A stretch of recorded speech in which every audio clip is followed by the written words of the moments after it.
Hello everyone, thanks for coming and attending this presentation. I will show you today 10 tips for designers and developers who want to create cloud-native applications. Before going further, let me introduce myself. I'm Alexandre Chouet. I've been working at Worldline for a few years now as a software architect and a developer. What is Worldline? Worldline is one of the main companies in the payment industry.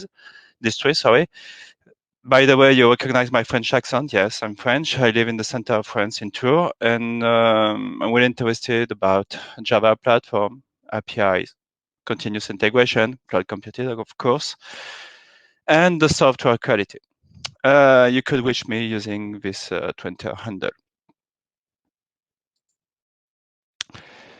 Before addressing all the tips, I will give you some context on how I use the cloud technologies. I'm not a cloud expert. I'm not a Kubernetes administrator neither. I'm mostly on the development side or solution architecture. Basically, I'm the guy who try to design, develop, and eventually deploy into production and application. What are the technologies I can use on my daily job? Mostly use the Java platform using Spring Boot.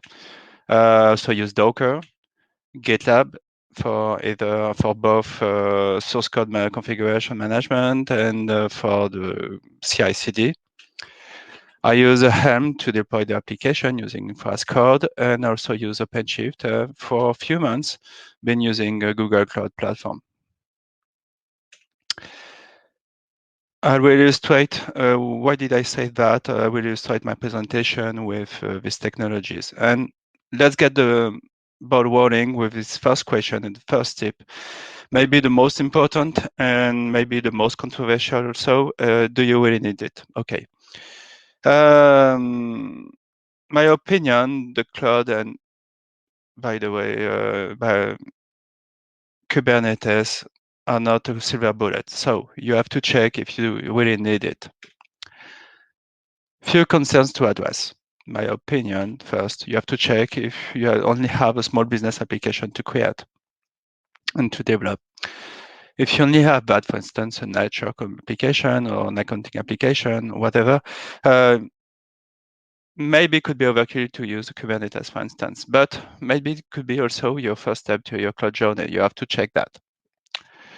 If you control your scope, when I could say control scope, I mean if you always have the same number of users, if you control it, can control it. If you don't have a peak purpose, such as dealing with the Black Friday and so on, okay, maybe using deploying application to Kubernetes could be really overkill. And if you have already automatized your deployment using, for instance, Puppet, for using Ansible, okay, maybe you won't get the good return of investment deploying to the cloud because you have already invested in this kind of technologies in automatization. And if you have any compliance constraints, you have to check them if your targeted platform is compliant. For instance, if your targeted platform, either in-house or in a public cloud provider, is compliant with PCI DSS, for instance. Another point to check is what about your NFRs? Do we have constraining SLOs, service level objectives? Okay. If it's more than 2.9, okay, go ahead. When I say 2.9 availability, they go ahead. Kubernetes is definitely for you. And the cloud also. If your system needs to be dynamically scaled, okay, the cloud fits your needs. It worth deploying your application to Kubernetes into the cloud. If you have to provide on-demand platforms, and if you need to deliver platforms on demand and really fast, so for instance, such as in case of a DRS, such as in case if you have to provide the sandboxes for your customers, okay, the cloud could fit your needs using the infrastructure as code. On my side, why I consider Kubernetes as a target platform. It was for a new application because we had these NFRs. We have more than 3.9 availability SLA level. In the payment industry, it's usual having this kind of constraints. And we need to deal with big throughputs, such as dealing with the Black Friday, dynamically scaling our platform, scale up and scaling up and scaling down this platform dynamically. And we also needed to provide on-demand platforms, such as in case of DRS, such as in case of if you have providing sandboxes for our customers. And last but not least, we also chose this technology because we already had an available OpenShift chat platform in our data centers at Worldline, and we had the associated tooling provided by an expertise team. I will talk about that in the next chapter. Now, the second tip is about your skills. What about Docker? What about Docker and beyond? I think that you have to choose either the red or the blue pill. The red should be, for instance, the application development skills. For instance, Java, Spring Boot, and so on. The blue could be the Kubernetes and the cloud administration skills. In my opinion, you can have both. You can be an expert on both. So, like me, if you choose the application development expertise, you can say, okay, I'm really I'm an expert on the development, on my development stack, but I can be confident on the cloud technology. I can modify a chart. I can create a Kubernetes object, deploy it to, for instance, GCP to OpenShift, but I won't be an expert on that. But I need to have in my organization, and that's the point, I need to have in my organization a dedicated team, which could help you providing support, providing training sessions, providing GitLab CI templates, and so on. It's really important having this kind of expertise in-house. So it's really important, and check that before going to the cloud. A moment, please. Because you will have to know a bunch of technologies, a bunch of new features. It's beyond the development stack. The Java platform, Spring Boot or Quarkus, you will have to invest on unit testing using, for instance, JUnit. You will have to be really confident in CI/CD, such as GitLab, Jenkins. So you will have to know a little bit of bash scripting. And you will discover that your artifacts won't be jar file, WAR file anymore. There will be Docker images. You will have to know Terraform to set up your environment. You have to know Kubernetes, Helm, and a few about your targeted platform, such as OpenShift or such as Google Cloud or AWS. Yeah, could be a big deal. So before taking the step, you have to know if you know enough. So I recommend writing a checklist to say, okay, what you know, what you don't know, and what you get support. And when I say support, easily support in your organization. For instance, if you have a support team in your organization, it's really important to write the checklist and to check if you can deploy in a safe way your application into the cloud. On my side, when we started designing the application and we choose to deploy our application into the cloud, among all of these technologies, we were here. We already know Java, Spring Boot, the GitLab, and we already use Docker in our GitLab pipelines on our desktop. And we checked that we could get support training sessions, getting started, and GitLab CI templates on all of these technologies, such as Helm, OpenShift, and Kubernetes. For your information, we attended two kinds of training sessions. The first one is what about the administration, mostly production oriented. It was really important to get all of this information to design the targeted infrastructure and the targeted platform. And we attended also more developer oriented training sessions for the OpenShift development. The second tip is about the organization. Okay, it's not really fun, but could be really important. And it's really important to deal with this matter before deploying into production. You have to know the Conway principle. What does he say? Conway said that any organization that designs the system will do copy-paste of its organization's communication structure into its designs. I don't say that if your organization is organized into silos, you won't be able to deploy deploy into the cloud, to use Kubernetes and so on. No, so I don't say that. I say that you have to be aware about this matter. And because you could have a lot of headaches during, for instance, crisis management meetings and so on. The first thing to do is to share with other stakeholders what are the responsibilities. So I recommend writing down responsibility assignment matrix, RACI, which stands for responsible, accountable, consulted, informed. And first, check what is the current RACI on your current applications. So check that. And then check if your organization is compatible with a cloud deployment. So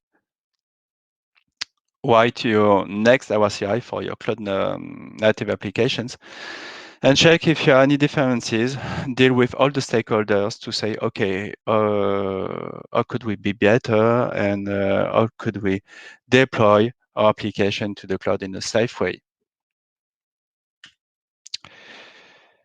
So now we're going to address more technical stuff. What about the design of our applications? Usually when we talk about cloud native application design, we think about the Heroku 12 factors. What are the Heroku 12 factors? Are just 12 common characteristics of cloud native applications. I won't address all of them. I won't explain all of them, just a few. For instance, a cloud native application must be as stateless as possible. Don't try to maintain an HTTP session on the server side, for instance, because your application could be scaled up, scaled down, and restarted at any time.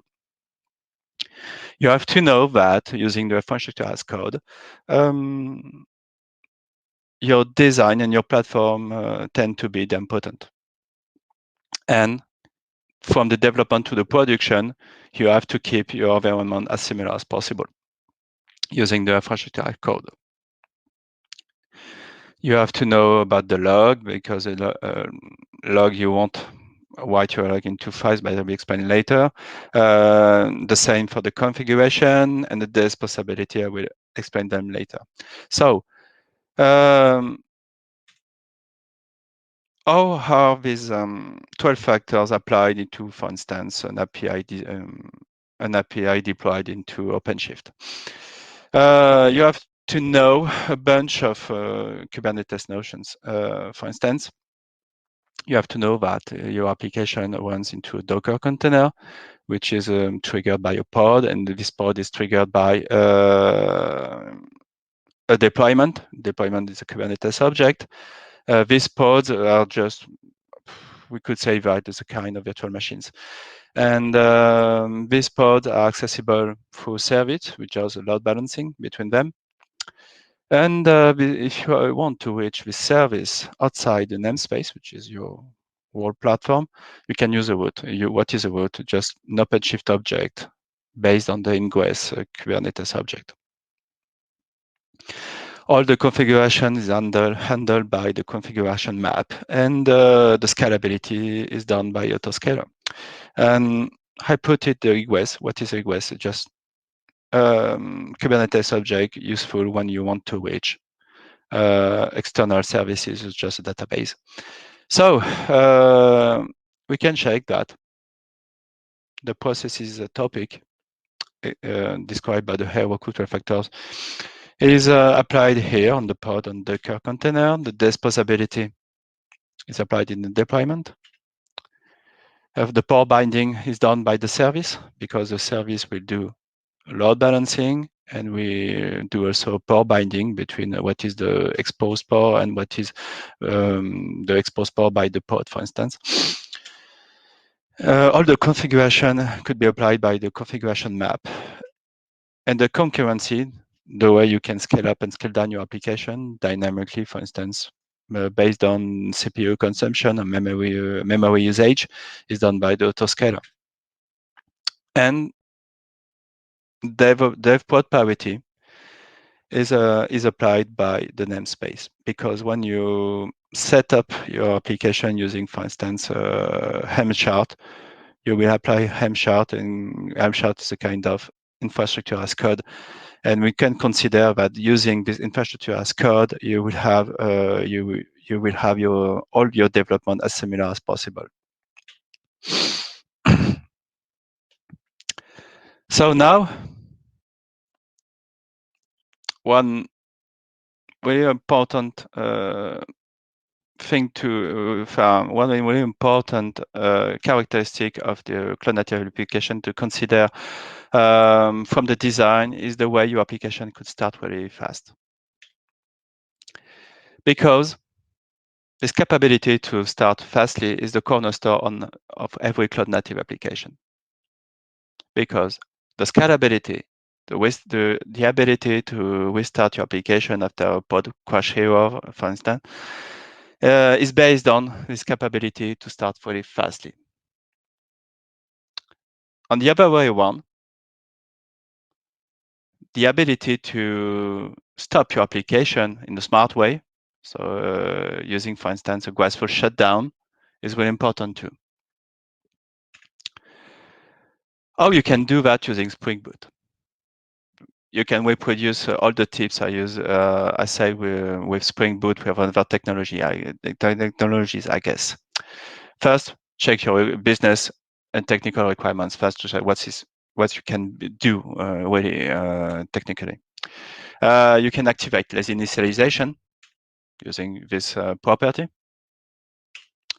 You can disable what you don't need, what you don't have to do, what you don't need using disabling auto configuration, and use only what you need using the import annotation. And you can activate the graceful shutdown handling. By applying this property, Spring Boot will stop dealing with new requests and process only the current request, the current threads. And you will have plenty to other stuff to do. I guess you can check that on the Spring Boot documentation or Stack Overflow, like other developers, all the developers. So to do that, you have to choose wisely your frameworks and target runtime platforms. I think that it's really important to deploy only technologies and target platform which was designed for the cloud, for the cloud, which was designed as a cloud native application. Deploying a good old Java application, my opinion, doesn't make sense. When I say deploying good old application, I say deploying good old server application into a Docker container, one on the OpenShift or one on the cloud, one in the cloud. My opinion doesn't make sense. Deploying a good old Oracle database, my opinion, neither. Why? Because these technologies, these old technologies, will work really well into virtual machines, but need a lot of CPU, maybe, and a lot of memory. Hopefully, Java server provider make good effort on that. For instance, if you start OpenLiberty, OpenLiberty was really designed to have a few CPU consumption and a low memory usage. So deploy only what it's relevant, and don't do kind of a lift and shift of your existing application to the cloud or to Kubernetes. So what are the items to check? First, the fast startup. Then the capability to deal with the shutdowns. The ability to be integrated into Docker and Kubernetes by default. The observability feature. Don't try to do that by your own. And the memory CPU consumption. If you have a high memory CPU consumption, maybe you won't have a good return of investment. And last but not least, the dependency patch management. Dependency patch management are really important to consider, because you have to deal with all the vulnerabilities. Most of the vulnerabilities come from not of your code, but of your dependencies and of your libraries and so on. That's why we made a trade-off. We consider this point during our deployment with the production teams. Because usually when we want to create a Spring Boot application, we want to create fat jars.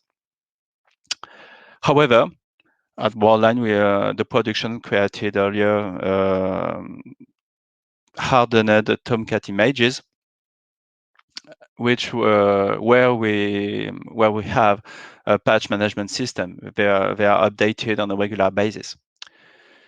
So to enable a patch management in our Docker images, we made a trade-off with the production teams, and we said, okay, we will produce a WAR file deployed into a Docker container, which extends from the standard Tomcat image.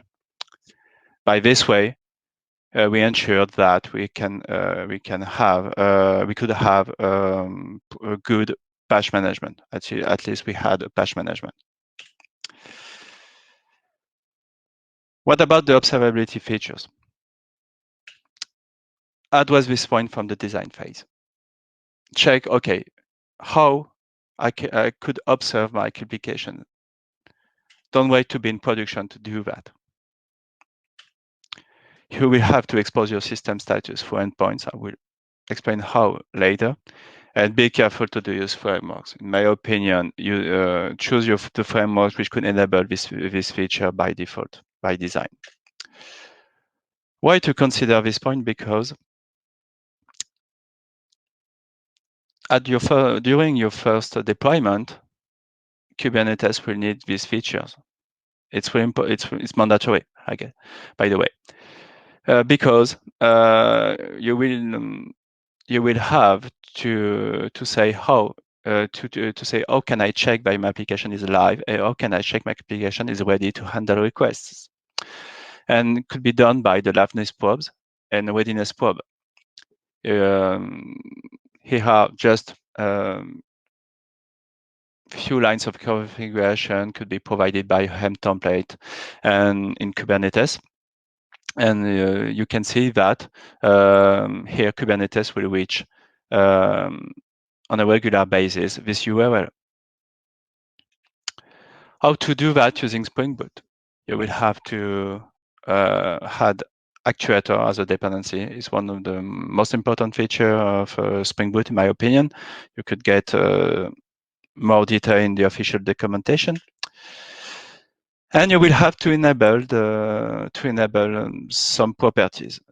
You will have to enable other health properties to say, okay, I enable these health probes. And by adding all of these properties, you could get by default the liveness state health indicator and the readiness state health indicator, and hopefully you can override them How to do that? Quite easy.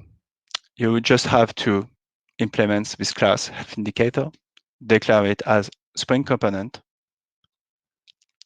override few methods, et voila, it's done.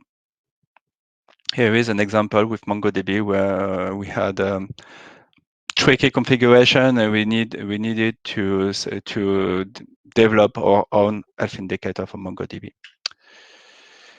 If you want to go further, you can also use Micrometer, Prometheus, and Grafana to get beautiful dashboards. What about Micrometer? Micrometer will help you exporting metrics, such as what is the time to response of an API using the time annotation. And these metrics could be then aggregated into Prometheus. How to do that? Just by adding this dependency in your class path. And then, in the same way than for Actuator, you will have to enable some Actuator configuration properties. And then in enabling, you will have to enable metrics.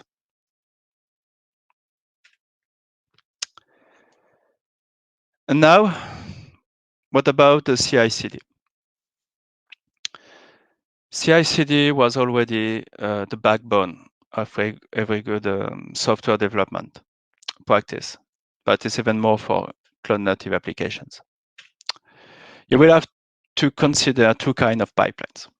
The first one is about the platform provisioning. The second one is about the application build and deploy. What about the platform provisioning? For instance, if you have to deal with a public cloud provider, setting up load balancer, setting up the database, setting up and so on, you will have to deal with Terraform. Maybe one Terraform apply to set up the whole platform. Then the second kind of pipeline will be about the application build and deploy. You will start by building your application from the Java application, producing a WAR file, for instance, a jar file. You have to create your Docker image and then your Helm chart. Then you will have to invest a lot on unique integration tests. You will then you could also do smoke tests of your new Docker image. And finally, you can deploy continuously your development or your feature branches if you want. And finally, you could also deploy your releases on your staging. It's not mandatory to go up to the production. You have to check with all the stakeholders, the system admin, your integrators, and so on, if it's relevant regarding your organization. But in my opinion, you should consider deploying at least up to the staging of environment automatically. Why to do that? Why you need to invest on this automatization? Because yes, it could be a big deal in the first step. It could be really expensive to do. But for the next step, when you will have to do a migration, you will check that it works. Just an example, I had to upgrade the application, upgrade Spring Boot, upgrade Tomcat from 8.5 to 9, and so I had to upgrade the JDK from 8 to 11. So I tested on my desktop, then validated using the development of environment on OpenShift, then the staging. I validated using the unit test, the integration test. I also checked that using Gatling performance test. I did that only one day. Okay, try to do that in the standard deployment on VMs.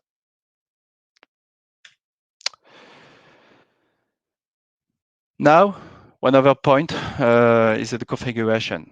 It's really important point to address.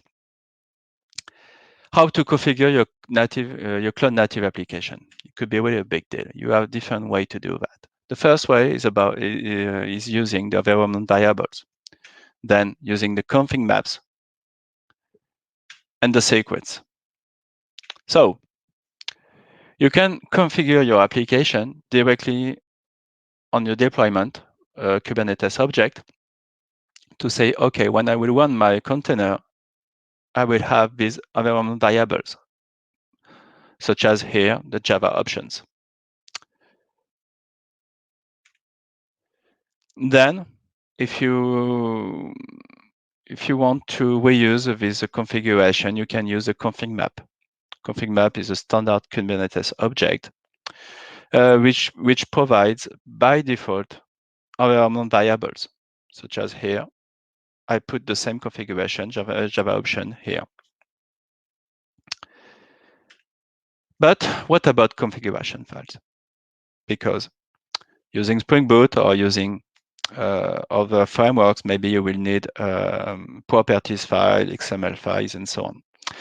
And sometimes it's more comfortable to externalize them from the configuration map because you have plenty of configuration properties to set up.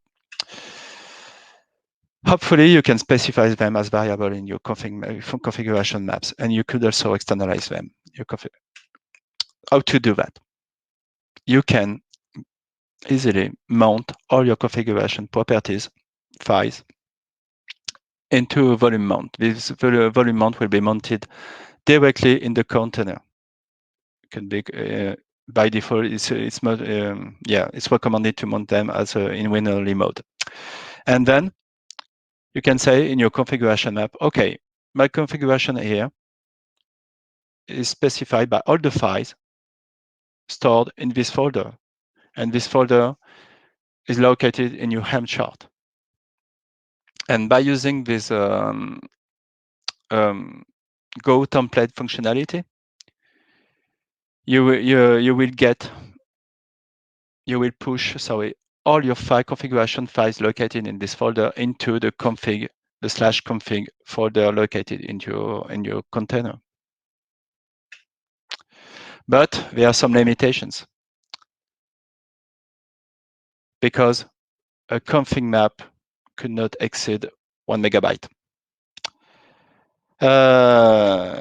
Actually had this error because I tried to put big file when I say big file, say 10 megabytes in the config map, but yeah, I checked the official documentation, and it says that okay, config map couldn't exceed 1 megabyte. So try to consider if you have large files to mount. Okay, use a persistent volume, but it's not recommended using a persistent volume.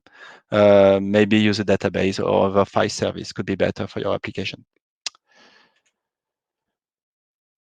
Now, how to externalize these values? Because you won't have to harden. You have to store all the values directly in your Helm chart. It was already better to externalize them and to apply them during the deployment. So you can use this functionality and this syntax, mustache, point values, point a configuration tree. And by using this syntax, you'll externalize all the values of your Helm chart, and you could store them into values.yaml file.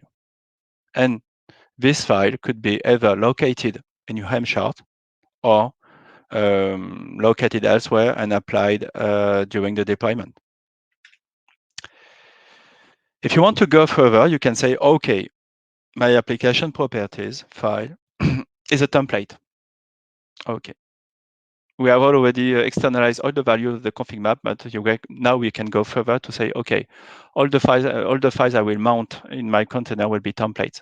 How to do that? Using the Helm template functionality. And you could then get the same syntax using point values, point configuration tree, and store all of these values, key values here in the values.yaml file. What about the secrets? Secrets are just config maps, but all the values are hidden. And here is a secret to store GKS, to store keystore. Keystore are really useful when you want, for instance, to reach external services, which necessitate to store the certificate to a keystore. And here is the file. I will mount in the same way than the config map in my container. And I say, okay, here I get the GKS, and I will encode it in the using B64. Now, last but not least, what about the logging?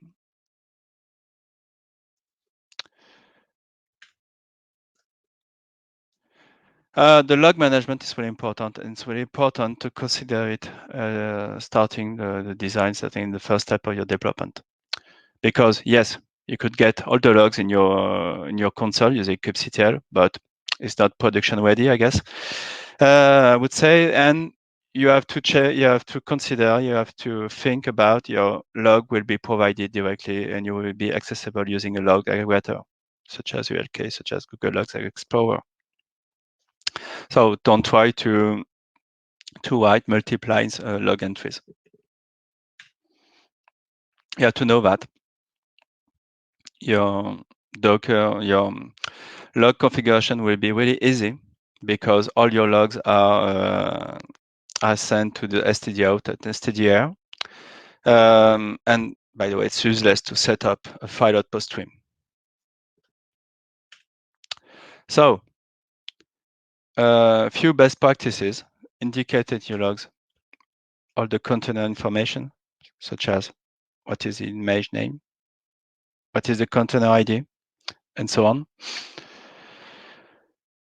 What are the Kubernetes related information, such as the pod IP address, the pod ID, the namespace, and so on. Why to do that?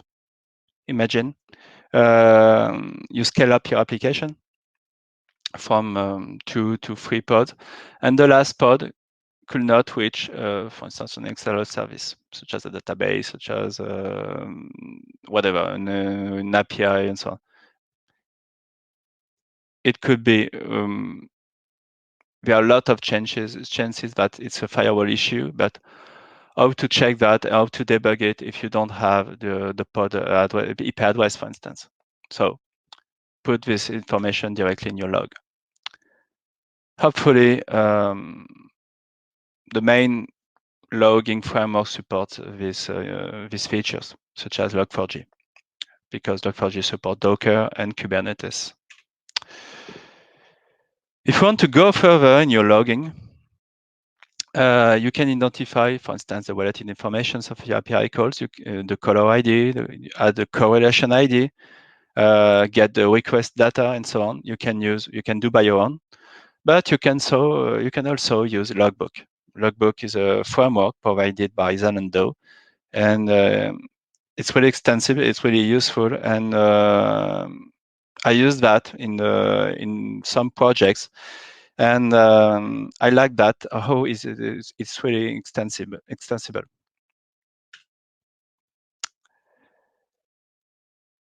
And now, if you want to go further, you can, if you have, for instance, microservices-based architecture, you can implement open tracing, open telemetry. By implementing that, you will be able to identify, correlate all your API calls. How to do that? In Spring Boot, what you used to now. First, by adding this library, this starter, as like usual in Spring Boot, and by enabling it in your application properties file. And by this configuration properties, you will send through UDP, so in not connected mode, all your information to Jaeger. And you will get, for instance, in Jaeger, this dashboard. Here is an example of an application, Webbook, which reach another web service, REST number. And Jaeger will centralize all of the information of this transaction, starting from Westbook to West number. I could get then the total duration, the number of services called, what is the depth, and I could also reach, for instance, the JDBC queries and so on. It's really useful, and you could also reach an article here where I described when I deep dived in this topic in the blog, in the Worldline Engineering blog. If you use public cloud provider, you have to check your provider capabilities on this topic. For instance, I will illustrate on how I did with that on Google Cloud Platform. Because on Google Cloud Platform, you have by default a Log Explorer, a Network Reporter, and a Distributed Trace Analyzer. The first one could be considered as an ELK. The second is like when you create specific ELK specific dashboard, but you have by default, And the later is quite the same by an open tracing Jaeger. How to set up the logging? You have to set the logging capability, Google Cloud logging capabilities during your first step of development. You have to include the Spring Cloud GCP starter for that. And you can use, and I recommend using Logback as a logging framework. You have to set the Google Cloud project and application credentials in your Helm chart. And you will get this kind of dashboard.